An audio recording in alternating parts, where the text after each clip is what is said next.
আমি ছন্দা মুখার্জি, কৃষ্ণনগরেই বাড়ি আমার।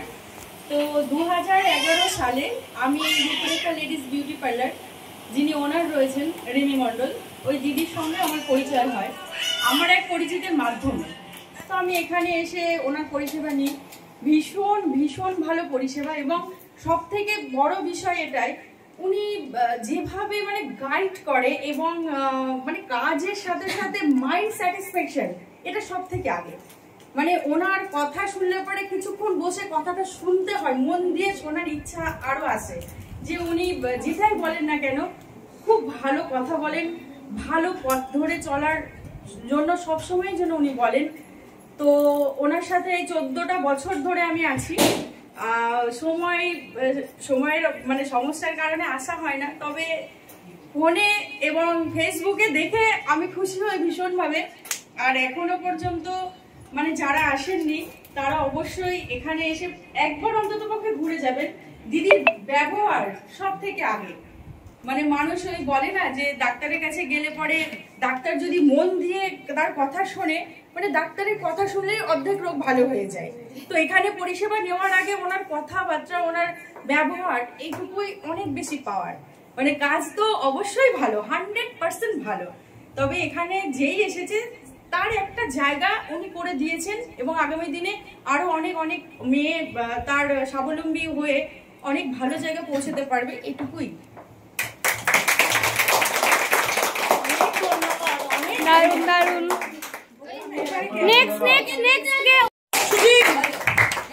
নমস্কার, আমি সুচিত্রা সাঁতরা। আমি দিদির এখানে এসেছি অনেক দূর থেকে। আমার মতো মনে হয় এত কষ্ট করে এখানে কেউ আসেনি। প্রথম দিন যখন আমি এখানে আসি, আমি দেখতে এসেছিলাম যে দিদি কেমন আর কি কাজকর্ম করায়, শেখায়। আমি অনলাইনে দিদির সঙ্গে যোগাযোগ করেছিলাম।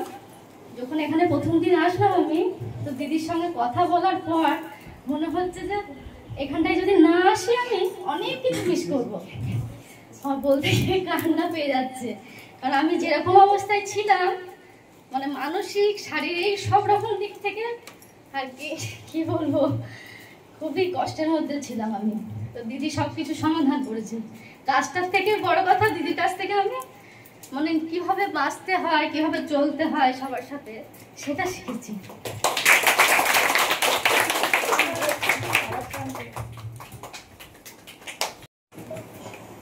কাঁদিস না বাবা, সারা জীবন তো আছিস, সারা জীবন তো আসিস, সব সময় তো আছিস, যখন প্রয়োজন। বসো বসো, একটা জোরে শ্বাস নিয়ে নি, একটু রিটার্ন করা। মেয়েদের গলা হয়ে যাচ্ছে, মেয়েদের গলা হয়ে যাচ্ছে। যাই হোক, শিবা যেমন বললো অনেক গ্রাম থেকে এসছে, সেরকম আমারটা অনেক গ্রাম না হলেও আমি একটু গ্রাম সাইড থেকে এসছি এখানে। গ্রাম না, এটা গ্রাম না, ঠিক আছে।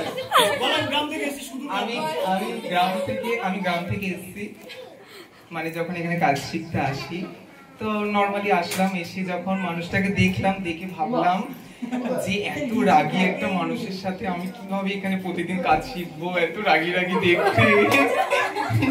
তারপরে যখন আস্তে আস্তে তার সাথে কথাবার্তা, মানে তার ভালো লাগা ভালোবাসা গুলো সব জানতে পারি, তো বুঝলাম যে একেবারেই সেটা উল্টো। হ্যাঁ, রাগের জায়গায় রাগ ঠিক করে, যেগুলো রাগ দেখানোর দরকার সেগুলো রাগ। আর আমি যেমন ছিলাম সেখান থেকে আমার এতটা পরিবর্তন এনেছে এই মানুষটা, দেখা আমার পুরো পরিবর্তনের কারণই উনি।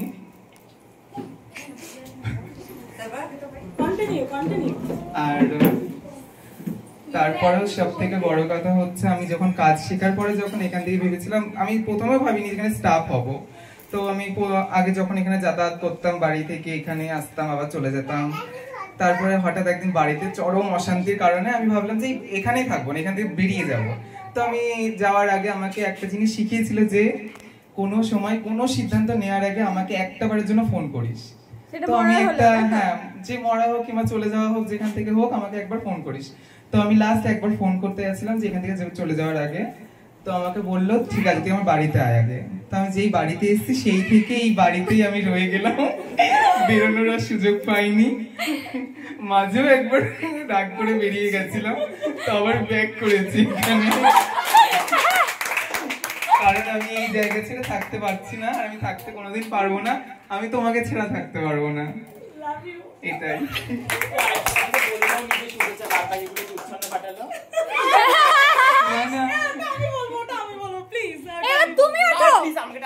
নাও, নাম দিয়ে শুরু করো। আমি শিবা, আমি অত্যন্ত গ্রাম থেকে উঠে এসেছি এবং বৌমনির পরিচয় এখানে এসে যোগ দিয়েছি।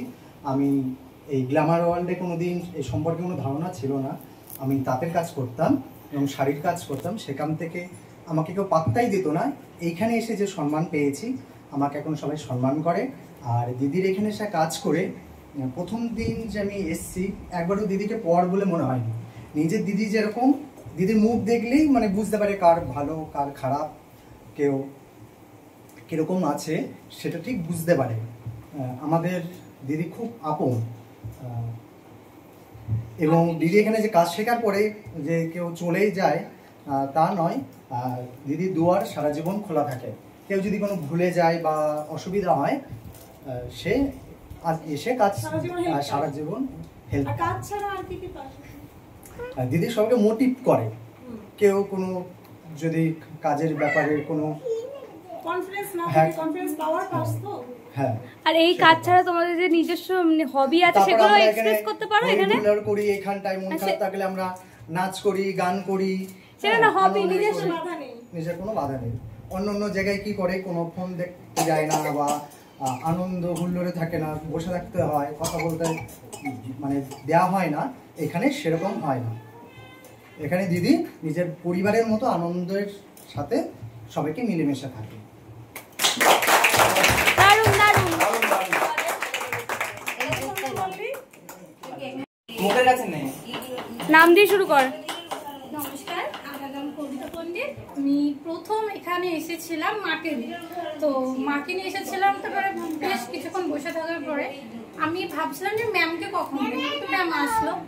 আমি মানে এখানে এসে চারিপাশটা দেখে ফার্স্ট টাইম আমার পার্লারে ঢোকাটা ফার্স্ট টাইম। আমি ছোট থেকে কখনোই পার্লারে চুল কাটাই বলো মেকআপ টেকআপ কিচ্ছু না, আমি ফার্স্ট টাইম এসেছিলাম এইখানে।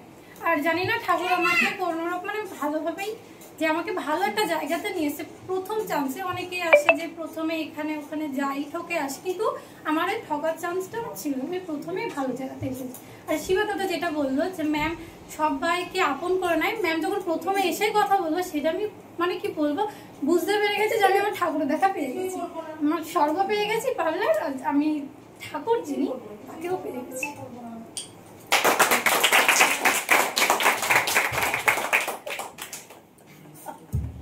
পুত্তুষা পুত্তুষা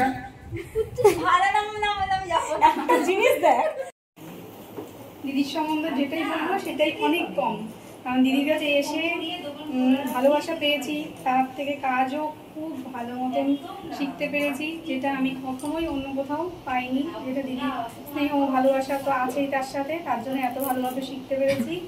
আর তাছাড়া দিদি এখানে এসে পরিষেবা এত সুন্দর যে কাজটাও খুব হাতে ধরে শেখায়। আর হচ্ছে এখানে তার থেকেও সবাই যে বন্ধুর মতন মিলেমিশে থাকে, এটা আমার এর থেকেও বেশি ভালো লেগেছে। আর দিদিকে মানে কি বলবো, কিছু বলার নেই, দিদিকে খুব মিস করি। I love you, love you too. আমি অর্পিতা, আমি এখান থেকে 19 সালে এসেছিলাম মানে ট্রেনিং করার জন্য শুধু, কিন্তু আমি এখান থেকে ট্রেনিং না, আমি অনেক কিছু পেয়েছি এখান থেকে, ঠিক আছে, তাও আমার এই দিদির দৌলতে, ঠিক আছে। আর সেই এখনো 2025 সালেটা, সেটা আমাদের মধ্যে এখনো সেই বন্ডিংটাই রয়ে গেছে।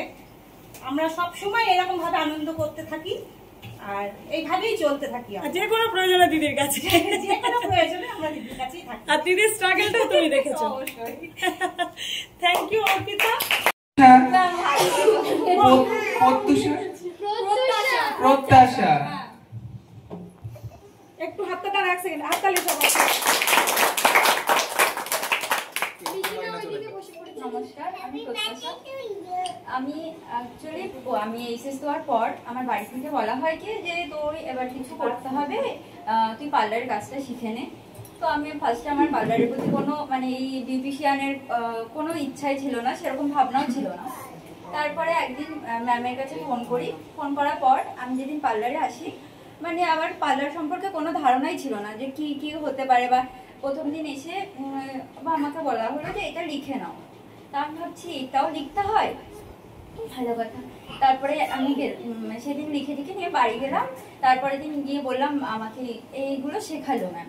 তারপরে বললাম ফার্স্ট দিন ম্যামের কথা মানে আমার মানে খুব ভালো লেগেছিল প্রথম দিন। তো গিয়ে বললাম ম্যাম আমাদের ম্যাম খুব ভালো। তারপর আস্তে আস্তে বুঝলাম ম্যাম কি মানে আমি এখানে কাজ শেখার থেকেও বড় কথা আমার বয়স হয়তো তোমাদের সবার থেকে মানে অল্প, খুব অল্প না হলেও তোমাদের থেকে কম।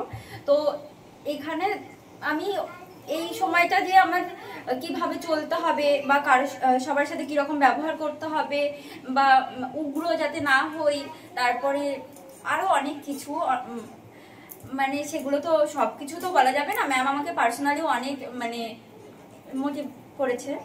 তো ম্যামের অ্যাকচুয়ালি ম্যামের আমি কোনো কিছুতে তুলনা মানে ম্যামের কোনো কিছুতে তুলনাও বা এক্সপ্লেন করতে পারবো না। ম্যাম আমাকে কি কি হেল্প করেছে, যা বলবো তাতে কম হয়ে যাবে। আর আমার ভালোবাসাটা ম্যামের প্রতি যে ভালোবাসা রেসপেক্ট সেটাও আমি মানে বোঝাতে পারবো না কাউকে।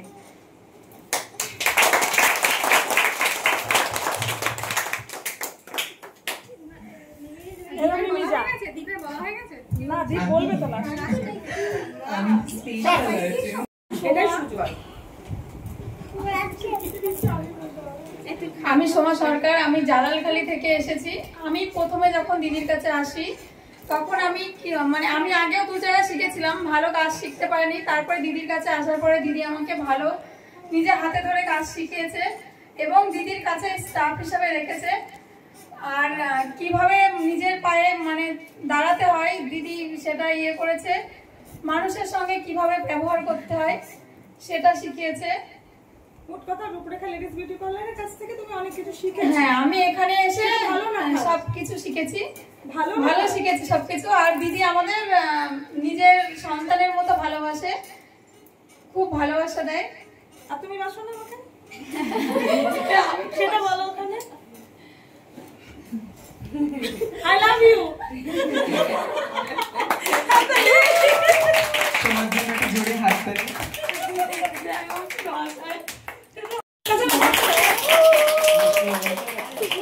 নমস্কার সবাইকে, আমার প্রচুর প্রচুর প্রচুর ভালোবাসা। আর মেন হচ্ছে আমি যখন এখানে কাজ শিখতে আসি দিদির কাছে, দিদি তো মানে এত যত্ন সহকারে কাজ শেখায়, বলার ভাষা খুঁজে পাচ্ছি না। আমি প্রচণ্ড ভালোবাসা দিয়ে নিজের সন্তান স্নেহে কাজ শেখায়। আর বলতে গিয়ে আমার একটু খারাপ লাগছে, আমি কাজটা শিখেছি কিন্তু আমি আমার ছেলের অসুবিধার জন্য করে উঠতে পারিনি এখনো পর্যন্ত। তো মানে 4 বছর হয়ে গেছে টোটালি কাজটা শিখে। আমার খুব ভালো লেগেছে আমার এখানে কাজ শিখতে পেরে। আর দিদি যখনই আসি একটা জিনিসই ভালো লাগে, প্রচন্ড প্রচন্ড ভালোবাসে, সবাইকে একরকম চোখে দেখে, সবাইকে সন্তান তুল্য, সবাইকে ভালোবাসে। এটা সব থেকে একটা বড় পাওনা আমার কাছে। এই যে নতুন কাজে ঢুকবি, আবার ট্রেনিং করতে চাইছি। হ্যাঁ, আমি যেহেতু কাজে আবার নতুন করে আসতে চাই, দিদির কাছেই হয়তো আসবো, এরকম আমার একটা অভিজ্ঞতা আছে যে আমি যদি কাজ করি অবশ্যই আমি দিদির কাছে আসবো। আর নতুন করে যদি আমি কিছু জানি না জানি, দিদি সেটা আমাকে হাতে ধরে অবশ্যই শিখিয়ে সেটা হলো একবার দিদি যে চার্জ নেবে এমনি শিখিয়ে হ্যাঁ দেবে, দিদি বলেছে এই সুযোগটা দিয়েছে। অবশ্যই দিদি একদম বলে দিয়েছে যখনই আসবে এখানে আমার জন্য মানে তোমাদের জন্য আমার দুয়ার সবসময় খোলা, কোনো চার্জ লাগবে না, তোমরা সবসময় আমার কাছে এসে সব রকম কাজ শিখে যেতে পারো। এটা সব থেকে বড় পাওনা আমাদের কাছে। লাভ লাভ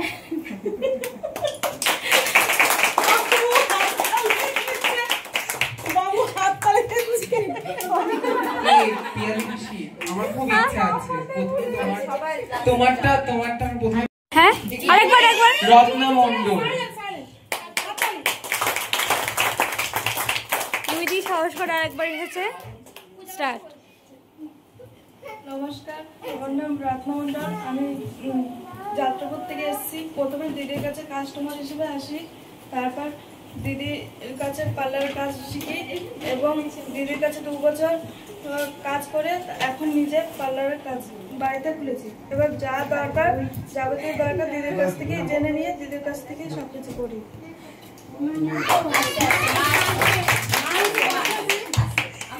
নিবেদিতা দাস। নমস্কার সবাইকে, আমি রিয়া গাঙ্গুলি। প্রথমেই বলি থ্যাংক ইউ ফর এভরিথিং। আর আমার দিদির সাথে কি করে আলাপ, আমার আলাপ হয়েছিল ফেসবুকে ইভেন্ট করবো বলে, কিন্তু ইভেন্টটা দুর্ভাগ্যবশত করা হয়নি। আমার কিছু কারণ ছিল বলে আমি ইভেন্টটা করতে পারিনি। কিন্তু ইভেন্টটা করতে পারিনি বলে যে এখনো দিদির সাথে কোনো কানেকশন নেই, কোনো কথাবার্তা নেই, ওইটুকুতেই শেষ এমনটা না। দিদির সাথে আমার 1 বছরের বেশি হয়ে গেল আলাপ। ইভেন্টটা ক্যান্সেল হওয়া থেকে এখনো পর্যন্ত আমাদের সম্পর্ক আছে, আশা করি সারাটা জীবন থাকবে। আমি যখন আমার মা নেই, কিন্তু দিদির কাছে আসলে বা ফোনে বাড়িতে যখনই হোক কখনো আমি মনে হয় না আমার মা নেই। এখানে আসলে পরে দিদির কাছে আসলে মনে হয় মায়ের কাছে এসেছি। আমার বিয়ে হয়ে গেছে, এটা আমার মনে হয় বাপের বাড়ি আর ওটা আমার শ্বশুর বাড়ি। কখনো মনে হয় না এটা আমার বাপের বাড়ি না, এটা একটা পার্লার বা পার্লারে এসেছি, কখনোই এটা আমার মনে হয় না। আমি যখন রাত 2টোর সময় অপারেশন থিয়েটারে ঢোকার আগে আমাকে ডক্টর বলে দিয়েছে হয়তো তুমি বাঁচবে না, সেই সময় আমি কি করব, আমার বাড়ির লোক আমার সাথে ছিল না। সেই সময় আমার ডেলিভারি হওয়ার সময় ছিল। তখন আমি দিদিকে রাত 2টোর সময় ফোন করেছি। কিছুদিন দিদির সাথে তার আগে আমার কথা ছিল না। দিদিকে রাত 2টোর সময় ঠিক সারা আমি ফোন করেছিলাম দিদিকে। দিদি এক কথায় ফোন ধরেছিল, বলেছিল আমি আসছি। রাত 2টোর সময় দিদি যে যাবে এবং আরো অনেকে রিউদি মিঠি সবাই আমাকে ফোন করে অনেকটা মনে সাহস জুগিয়েছিল বলে হয়তো আমি এখনো বেঁচে দাঁড়িয়ে আছি এখানে। যদি দিদি আমাকে সেই সময় সাহস না জোগাতো হয়তো আমি অপারেশন থিয়েটারেই আর হয়তো বেরোতে পারতাম না, মানে বেঁচে বেরোতে পারতাম না। থ্যাংক ইউ আমাকে নতুন একটা জীবন দেওয়ার জন্য এবং আমার সব ভগবান থ্যাংক ইউ। ওইখানে বসে তোর সাথে আমার কথোপকথন, আমার ওখানে বসে একটাই কথা হয়েছিল, মেন কথা যেটা, তুই চিন্তা করিস না, সারা জীবন আমি আছি, তোর মা নেই তো কি হয়েছে, আমি আছি। আর এটা আমি জানতাম আমার মা নেই, কিন্তু আরেক মা আমার কাছে আছে। নামেই হয়তো আমি দিদি বলে ডাকি, মা বলে হয়তো অভ্যাসটা হয়নি, কিন্তু আমার মন থেকে মা ডাকতেই আসে। যদি আমি প্রথম থেকে হয়তো মা বলতে পারিনি, দিদি বলেই ডেকেছি, কিন্তু সারা জীবন জানি আমার মা নেই, কিন্তু এই মা সারা জীবন আমার কাছে থাকবে। ভগবান আর একটা মা পাঠিয়ে দিয়েছে, আমার মা ভগবান সত্যি আর একটা পাঠিয়ে দিয়েছে। Thank you for everything. একটা বই দেখেছো না,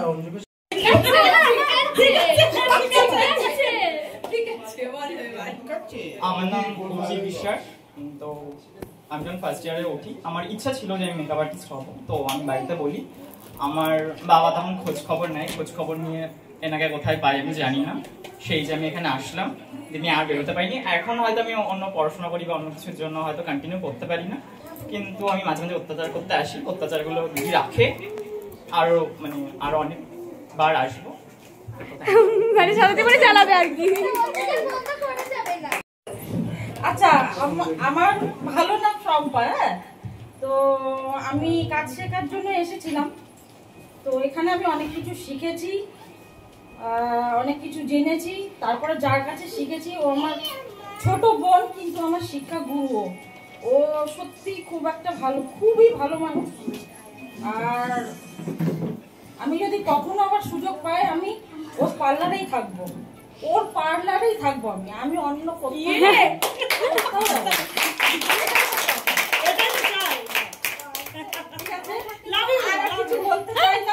কিচ্ছু বলতে চাই না। এটাই বলতে চাই যে আমি কোনো পার্লারে কোনোদিনও যাবো না। যদি কোনোদিনও আবার আমি যুক্ত হতে পারি আমি এখানে আসবো। মেয়েদের সব থেকে বেশি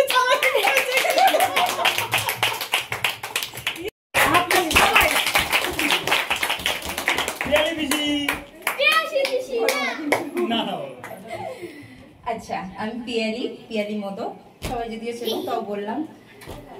আমি এখানে স্টুডেন্ট হিসাবে না, আমি কাস্টমার হিসাবে এসেছিলাম প্রথম, কিন্তু তারপরে আসা যাওয়া কন্টিনিউ ছিল। কিন্তু বৌদি মানুষটা এতটাই ভালো, ঠিক আছে, তো ভালো না বেসেও থাকা যায় না আর ভালোবাসা না পেয়েও থাকা যায় না, ঠিক আছে। সবসময় যে স্টুডেন্ট হলেই যে আসতে হবে টিচার্স ডে বা আদার্স কিছুতে, সেটা কিন্তু না। আমি হয়তো পার্লারের কাজ শিখিনি ঠিক কথা, কিন্তু আমি এখান থেকে জীবনের অনেক কিছু শিখেছি। ঠিক আছে, আমরা যতই বড় হই না কেন, তবু আমাদের থেকে যারা বড় আছে না, তাদের অনেক সময় অনেক বুদ্ধি নিতে লাগে। কারণ সবসময় আমরা ইমোশনালি সব যে সঠিক সিদ্ধান্ত নিই তা কিন্তু না। তো সেই জায়গাগুলো আমি এখানে একজন ভালো গাইড বলতে পারো, ভালো প্যারেন্টস, মানে নিজের প্যারেন্টসরাও কখনো কখনো নিরপেক্ষভাবে আমার সঠিক সিদ্ধান্ত আমাকে দেবে না, যে হ্যাঁ এটা ঠিক এটা ভুল, তারা তাদের দিকটা ভেবে দেবে। কিন্তু বৌদি আমাকে যা শিখিয়েছে, যেটুকু বলেছে, আমি খুব মানে অনেক ব্লেস, ঠিক আছে, যে এরকম একটা মানুষকে আমি আমার জীবনে পেয়েছি। তো আমি এখন এই পার্লারের বলো, এই ফ্যামিলির বলো একটা মেম্বার হয়ে গেছি। বৌদি আমার কাছে সত্যি অনেক কিছু, আমার বেস্ট ফ্রেন্ড বলতে পারো, আমার প্যারেন্টস বলতে পারো। ঠিক আছে, আমি খুব খুশি। ঠিক আছে, আর বৌদিকে আমি সত্যি খুব ভালোবাসি। যার সাথে করে এসেছিল তার সাথে কোনো যোগাযোগ নেই। আসো অর্পিতা, এখানে চলে আসো। বল। আমি বলছি, আমি ছোট, আমার দিদি বড়, আমি দিদির কথাই তাল মেলাবো, ব্যাস। নমস্কার সবাইকে, আমি রিউ। আমাকে স্টেজে তুলে দেওয়া হয়েছে। বিষয়টা হচ্ছে পার্লারেই আমি খাই, ঘুমাই, এখানেই থাকি। ওপরে ঘরটা নামমাত্রই আমার, আর সবাই এখানেই থাকি। আর পার্লারে বিষয় তো এই মানুষটাকে আমার সাথে মারধর করি, উল্টে মারও খাই। প্রথমে অভিজিৎদা ছিল, তারপরে দীপদা, শিবাদা, সবাই ভালো ভালো। সুকান্তদা আসেনি এখনো, তো যাই হোক, আমরা এখানে নাচ গান, জুম্বা ক্লাস থেকে শুরু করে গানের যে মানে গান শেখা থেকে এখানেই হারমোনিয়াম নিয়ে বসি, এখানেই জুম্বা করি, মানে ফিটনেসের জন্য নাচও করি। শিবাদার ভর উঠেছে মাঝে মাঝে, সেগুলো দেখি। হ্যাঁ, অনেক খুব ধারণ করে, মজা করি, আনন্দ করি, গান প্র্যাকটিস করি। এখানেই বিশেষত আমি গানটাই করি, পার্লারের কাজও শেখা। তো গানটার সাথে সাথে মানে গানটা এখানে আমি রেকর্ড করি, এখানেই পোস্ট করি। আমার কোনো রেকর্ডিং থাকে এখানে প্র্যাকটিস করেই যাই, আবার এখানেই অডিশন দিই, যেটাই করি এখানেই করি। আর মাঝে মাঝে ঘুমায়ও এখানে। এবার তুই বল। হাততালি না দিলে বলবি না। আমার বলার কিছুই নেই, শুধু এই কথাটা যে এখানে মার বিষয়ে বলবো আমি কিছু, দিদি পার্লারের বিষয়ে বললো, আমি মার বিষয়ে বলবো। মা গানটা শিখি কার কাছে? মার কাছে। মার বিষয়ে বড় করবি দেখি স্টেজে উঠে। কি চুপ করতে বলো? আরে আচ্ছা বল বল। বিষয়টা হলো, হট বল না। মিটি বিলম্ব করো না। মা শুধু আমার আর দিদির মা না, মা হচ্ছে হ্যাঁ। জগৎ জননী, মা সবার মা। সবার মা। রাখি বন্ধন থেকে শুরু করে সব রকম করি, সবকিছু। আর প্রত্যেকের বার্থডেতে মানে মোটামুটি মাসে দুজনের বার্থডে তো থাকেই, তো সেই হিসেবে এরা মানে যারা কাজে আছে আর কি আমাদের এখানে, তারা সবাই মাইনাপে ফার্স্টে আগে টাকাগুলো সাইড করে রাখে, যে এখানেই সবাইকে জামা কাপড় দিতে হবে আর কি। সবার যে টাকা খরচা হয় পার্লারে, সেটা বলার মতন না।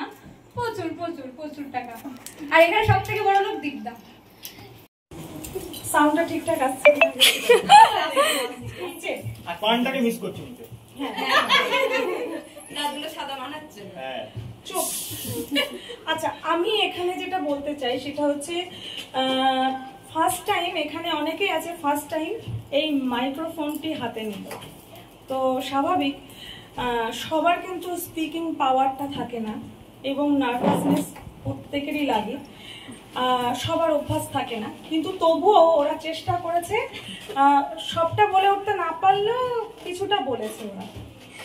তো আমি একটাই কথা বলবো যে টিচার্স ডে উপলক্ষে আজকে পার্টি রাখা হয়েছে বাড়িতে, ঠিকই, কিন্তু এখানে শুধু স্টুডেন্টরা আসেনি, অনেকে এসছে যাদের সাথে আমার পার্সোনাল সম্পর্ক রয়েছে, স্টুডেন্ট হিসেবে, টিচার হিসেবে নয়।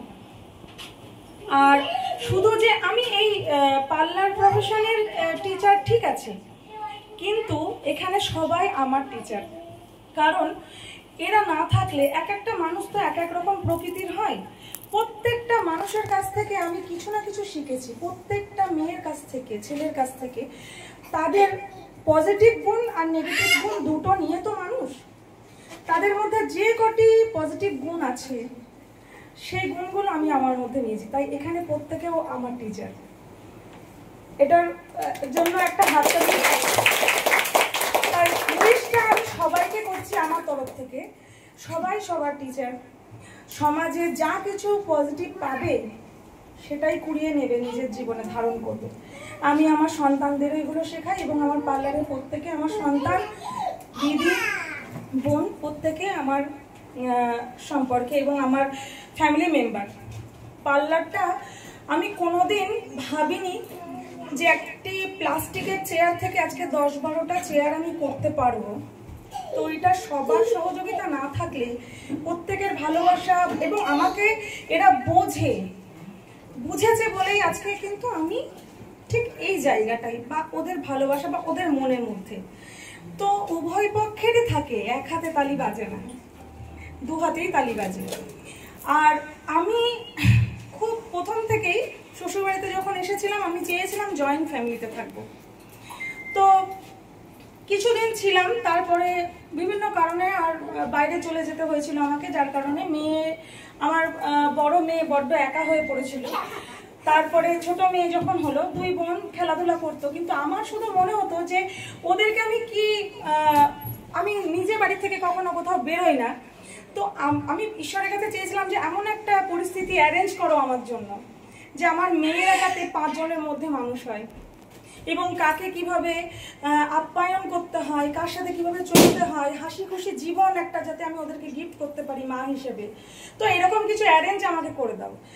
তো ভগবান আমার জন্য রূপরেখা লেডিস বিউটি পার্লার অ্যারেঞ্জ করে দেয়, আর তারপরে এত মেম্বার অ্যারেঞ্জ করে দেয়। পূর্বজন্মের সম্পর্ক না থাকলে আজকে হয়তো আমরা একসাথে জুড়তাম না। তো এই যে জুড়েছি সবাই একসাথে কোনো না কোনো কারণে। জীবনে চলার পথে পুরো জীবনটাতে যতগুলো মানুষের সঙ্গে পরিচয় হবে, প্রত্যেকেই আসে কিছু না কিছু তোমাকে দিতে, কার্মিক দিতে। হয় কেউ এসে খারাপ কিছু দিয়ে চলে যাবে, আর না হলে কেউ এসে ভালো করে দিয়ে চলে যাবে। তো কিছু দিতে তোমাকে আসে। তো আমার কাছে যারা এসছে, আজকে 10-12 জন আসতে পারেনি আমার স্টুডেন্টরা, আমার ভালোবাসার আমার সন্তানেরা, বোনেরা, দিদিরা, অনেকে আসতে পারেনি। আর হয় না, 5টা আঙুল তো সমান হয় না, 2-1 জন হয়তো বিট্রাই করে, খুব কম সংখ্যক, পার্সেন্ট খুব কম। কিন্তু তারাও কোথাও গিয়ে অস্বীকার করতে পারবে না রূপরেখার আনন্দের কথা। এখানে শুধু কাজ নয়, সবাই বাঁচতে শেখে। কাজ তো আছে, বাঁচতে শেখে। আর যারা এসেছে তারাই এটা বলতে পারবে, দূর থেকে বোঝা যাবে না। তাই একবার স্টুডেন্ট হিসেবে না হলেও পরিষেবা নিতে আসলেও বোঝা যাবে। যারা আসে কাস্টমার, তাদেরকে অসংখ্য ধন্যবাদ। কাস্টমাররা আসে এবং আমার স্টাফেদের প্রশংসা করে, ওরা আরো ইন্সপায়ার হয় এবং নেক্সট দিন আরো ভালো করে কাজ করার চেষ্টা করে। তোমার কাস্টমারদেরকেও আমার অসংখ্য ধন্যবাদ। কাস্টমারদের থেকেও কিন্তু আমরা অনেক কিছু শিখি। বিভিন্ন কাস্টমার বিভিন্ন রূপে আসে, বিভিন্ন রকম বিহেভিয়ার দেয়, এবং কারোর কথা শুনে আমাদের কুলও থাকতে হয়, আবার কারোর থেকে আমরা অনেক কিছু শিখি। তো এর থেকে বেশি বলার কিছু আমার নেই। আমরা একটা পরিবার এবং প্রত্যেকদিন খুব আনন্দ। আমি কিন্তু অনেক সমস্যা, অনেক এরকম সিচুয়েশনের মধ্যে দিয়ে যাই যেখানে আমাকে ডিপ্রেশনে ফেলে দেয়, কিন্তু আমি নিজে নিজে সেটা ওভারকাম করতে পারি। এই পার্লারে সবার সাথে আমি নিজে, ওদের এরকম নয় যে স্টাফ হয়েছো তুমি ফোন ধরতে পারবে না, তোমার এখন বাড়িতে প্রবলেম, তুমি টাইমের আগে যেতে পারবে না। আমাকে কিছুদিন আগে একটা পার্লার থেকে, আমি নাম করবো না, বলতে এসেছিল আমার পার্লারে কোনো স্টাফ আমি ভালো পাচ্ছি না দিদি, আপনার অনেক হ্যান্ডস, আমাকে একটি স্টাফ দিন। আমি জিজ্ঞাসা করলাম চলে যাচ্ছে কেন?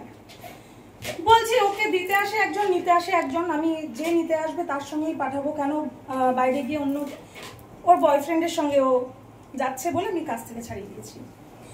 আরেকজনের কাছে শুনলাম যে ফোন ধরতে দেয় না বলে সেই স্টাফটি কাজ ছেড়ে দিয়েছে। তো সব সময় না ওনার হয়েছি বলে সব সময় মালিকানা, সব সময় শাসন, এটা সন্তানের সঙ্গেও নয়, আর স্টাফেরা যখন সন্তান রূপে দেখছি তাদের সঙ্গেও নয়। যাতে আনন্দ নিয়ে তারা কাজটা করতে পারে, এই জায়গাটাকে তারা ভালোবাসতে পারে, ভালোবাসতে পারলেই কাজ করতে পারবে এবং শিখতেও পারবে। তো আমি এদের সাথে নাচিও, গানও করি, আবার বকাও দিই। তো এইটুকুই, আমার আশীর্বাদ করবে সকলে, যেন আমার এই পরিবারটা সুরক্ষিত থাকে এবং দীর্ঘদিন জুড়ে থাকে।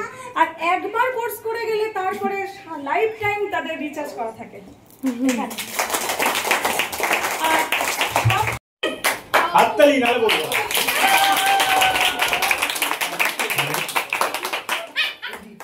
আমি রাজীব দাস, দিদি একমাত্র ভাই। তো আমাদের যত স্টুডেন্ট আছে, যারা আমাদের সিনিয়র রয়েছে, সবাই আমাদের পার্লারের সাথে যুক্ত হয়ে যে খুব হ্যাপি, সেটা দেখে খুবই ভালো লাগছে।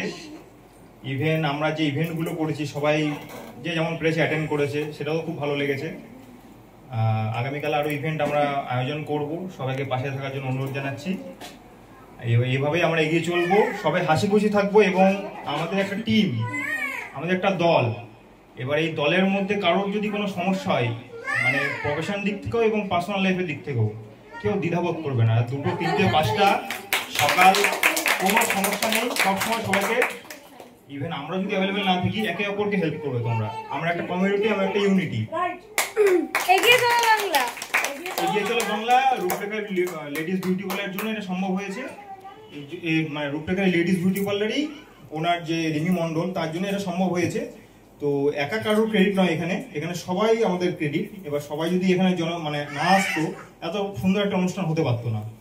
আমি একটু অনুরোধ জানাবো, সবাই যেন সবার পাশে থেকে আমরা একভাবে একই সাথে চলি, কারণ জীবনের কোনো মূল্য নেই, সবাই সেটা জানে ভালো মতনই। আমরা একটু আমি একটু রিকোয়েস্ট জানাবো, সবাই সবার পাশে থাকবে, বিপদে আপদে সবসময়।